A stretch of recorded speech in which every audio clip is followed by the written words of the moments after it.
حبايبنا طلابنا في كل المراحل، النهارده لنا عندكم مفاجأة حلوة ومميزة. جبنا لكم ضيف مستر أشرف مدرس الرياضيات. كنت حابب أتكلم معاكم مع مستر أشرف النهارده في حوار كده، هو حوار مهم جدا.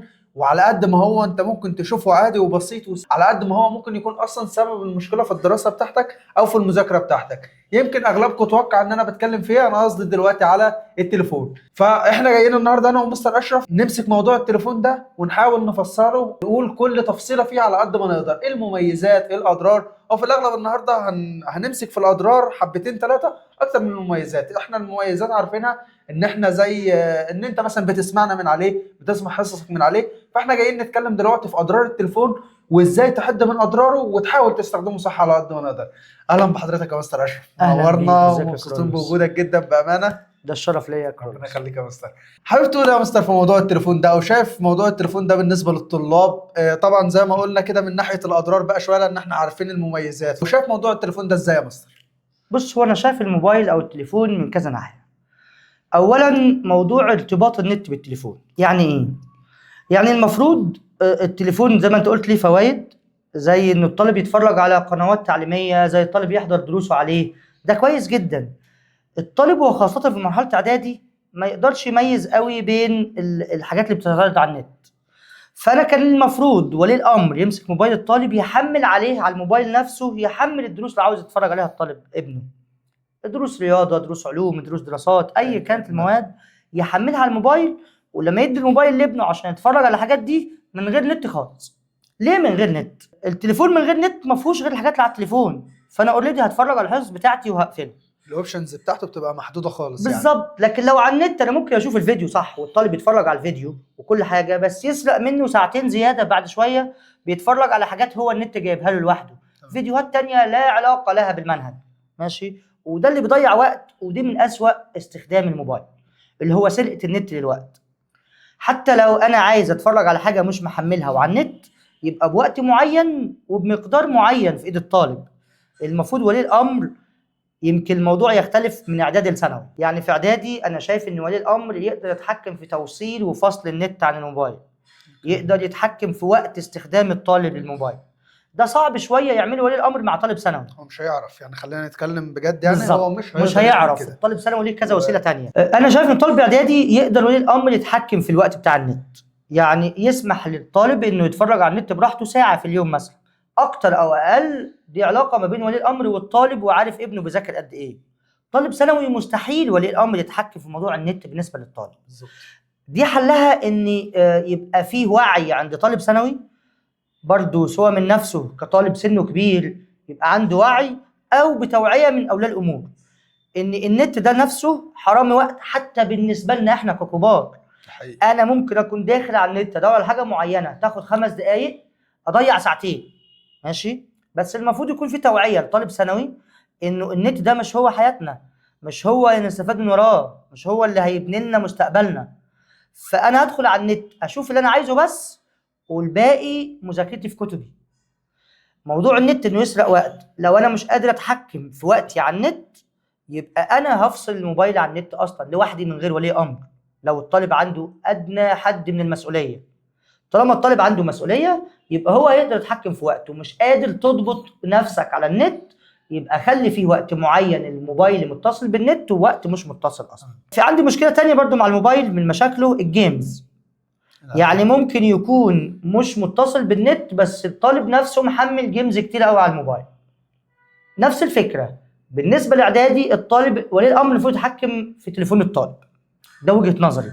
لغايه ثالثه اعدادي لسه الطالب ما حسش بالمسؤوليه زي طالب ثانوي، فدور الرقيب مهم جدا جدا جدا عليه. في ثانوي مش هنقدر نعمل كده، بس في نقطه اللي احنا قلناها ان ولي الامر يبقى موعي ابنه، مثقفه، مخليه يقدر يتحمل مسؤوليه ويقدر امتى يفصل وامتى يشتغل عنه. بالظبط يا مستر، يعني انت قصد حضرتك تقول ان طالب يمكن اعدادي ما عندوش الوعي الكافي ان هو يعمل ده، فاحنا بنستخدم هنا ولي الامر كوسيله مساعده ان هو بالظبط.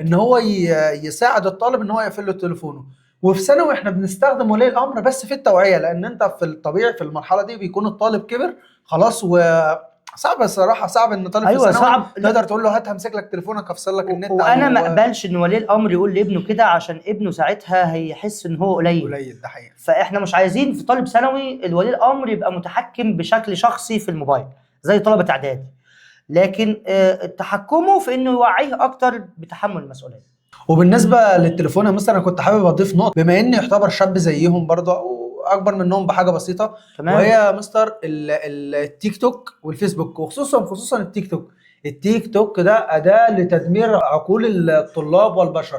يعني انا مع احترامي الشديد لكلام المستر، بس انا شايف ان التليفون كالعاب، التليفون كاي حاجه اقل خطوره يا مستر من التيك توك. طبعا. ليه يا مستر؟ لان التيك توك انت بتخش عليه انت كطالب دلوقتي، تقدر تقول لي كام فكره جديده انت بتتعرض لها في دقيقه واحده بس.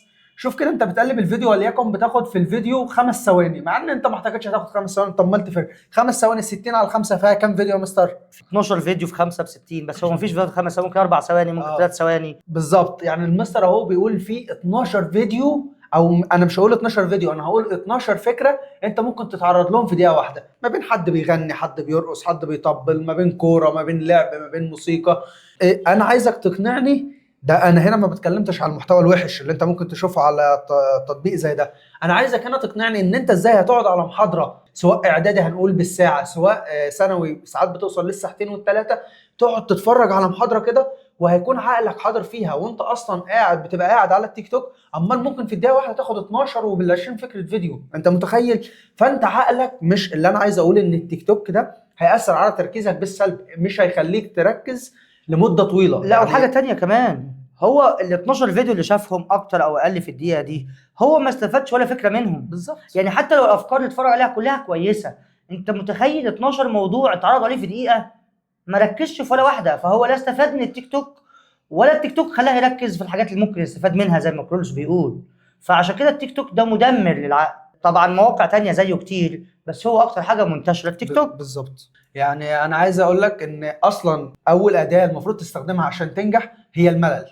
صدقني لو ما كنتش بني ادم متعود على الملل ومقاوم للترفيه والتسليه اللي منتشره حواليك، انت مش هتقدر تعمل حاجه في حياتك، سواء بقى من تيك توك، الفيسبوك. لان بامانه شئت ام ابيت، طريق النجاح سواء في الدراسه او في الحياه عموما هو طريق ممل وطويل، يمكن مش بالصعوبه اللي احنا متخيلينها، بس اللي مصعبه اكتر وسائل الترفيه الكتيره قوي اللي حواليك. احنا حياتنا بدات تبقى بدل ما احنا بنشتغل شويه ونرفه نفسنا حبتين صغيرين، احنا بقينا بنرفه نفسنا يا مستر ونشتغل شويه صغيرين للاسف ما بنشتغلش. ولا انت راي حضرتك ايه يا طبعا.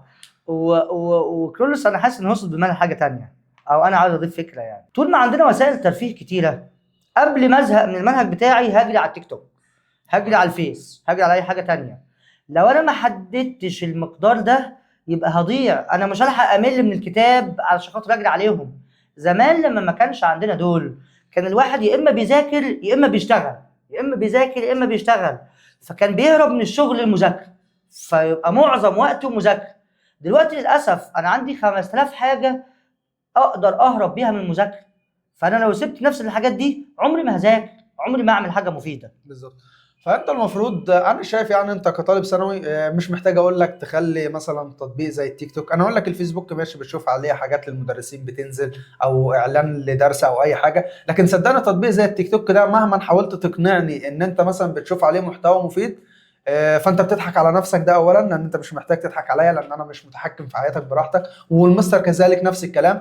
بس هو صدقني ان كنت عايز تعمل في حاجه في حياتك، انت محتاج تقتني عقليه الملل. عقليه الملل دي هي عكس تماما ان انت يبقى التليفون متحكم فيك، لان التليفون اذا تحكم فيك وسيطر عليك انت هتبقى انا اسف يعني مدمن. ده اللي انا عايز اقوله. هو التليفون ادمان زيه زي اي ادمان تاني، فلازم انا اتحكم فيه من دلوقتي قبل ما يبقى عندي ادمان وما اقدرش ابطله، محتاج علاج عشان يبطل. فعشان كده المفروض نهتم بيه من المرحله دي، من قبل مرحله الدراسه كمان نهتم بموضوع الموبايل ووقت استخدامه. اي حاجه في الدنيا سلاح ذو حدين، زي ما احنا نقدر نستفاد من الموبايل كتير جدا، نقدر نخسر كل حاجه مش كتير جدا، نقدر نخسر كل حاجه بالموبايل. فلازم نتحكم في الموضوع عشان ناخد الحلو منه ونسيب اللي مش هيفيدنا في حاجه. انا مش عايز اقول وحش، لكن هو مش هيفيدنا في حاجه فبلاش منه. بالظبط. يعني زي ما قلنا التليفون ليه فوائد، اكيد 1,000,000% ليه فوائد وليه اضرار. انت بقى الشخص المتحكم ان انت تزود نسبه ده او تزود نسبه ده، صدقني شئت ام ابيت انت المتحكم في كده. فانت قدامك كل الاختيارات، انت حر بشكل كامل. انت حرفيا هي الحياه بتبقى اوبشنات كده، انت هتختار تذاكر، تقعد على التيك توك، تنزل الجيم، تتفرج على الفيسبوك، انت بتختار. مش معنى كده ان انا بقول لك تنعزل عن العالم تماما، بس صدقني اكيد في طريقه ان انت تقدر توازن ما بين كل حاجه في حياتك وما بين بالظبط. استخدامك للتليفون. انت ما استخدمتش الحاجه بحكمه فهي هتضيعك بامانه، يعني في اي حاجه ما تفرطش في اي حاجه. وفي النهايه احنا هدفنا كله مصلحتك. بالظبط. احنا كل الفيديوهات دي وكل التعب ده عشان خاطر مصلحتك انت. اتمنى يكون النقاش ده افادكم بحاجه. اتمنى من دلوقتي تقلل استخدام الموبايل وخاصه النت على الموبايل الفتره اللي جايه. اتمنى يبقى دي عاده على طول انك تقلل على قد ما تقدر، ما ناخدش منه غير الحلو بس، وتهتم بموادك ومذاكرتك على قد ما تقدر. ويا ريت ولي الامر كمان يهتم بابنائه الفتره اللي جايه خاصه وطول حياتهم بصفه عامه، علشان ما يبقاش مدمن نت او جيمز على الموبايل. اتشرفنا بحضرتك جدا يا مستر، وانا كنت سعيد في الحوار الصغير اللي احنا اتكلمنا فيه، او اتمنى ان هو ياثر في الطلاب، وكنت سعيد جدا بحضرتك يا احنا مستر. كلنا بنتمنى كده، والشرف ليا يا كرولوس، لا لا، واتشرفت بيك ربنا يا يخليك مستر. يا مستر. ماشي، مع السلامه.